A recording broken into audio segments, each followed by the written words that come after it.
Sun Tzu, the author of The Art of War, centuries ago said, battles are won before they take place in the mind through the preparation of the person leading the army. That's the power of leadership. That's the power of preparation. That's the power of being ready for a negotiation, both mentally, psychologically, with the right mindset, but also with the skills, the tools, the techniques that we need to make sure it's going to work for us.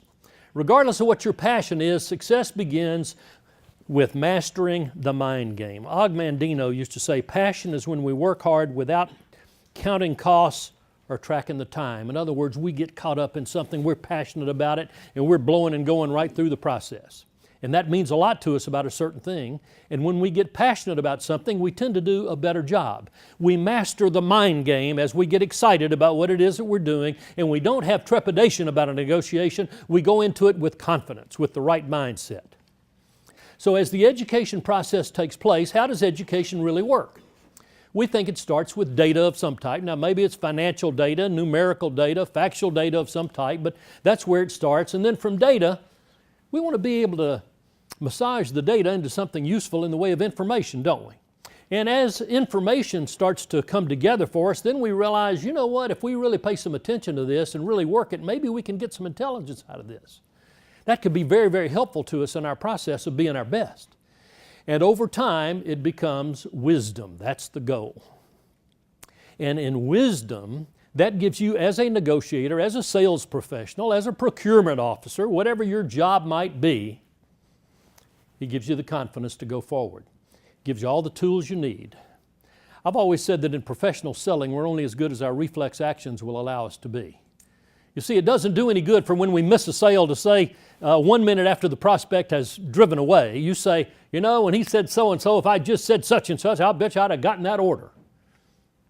Doesn't do any good. We're only as good as our reflex actions. That's especially true in negotiations.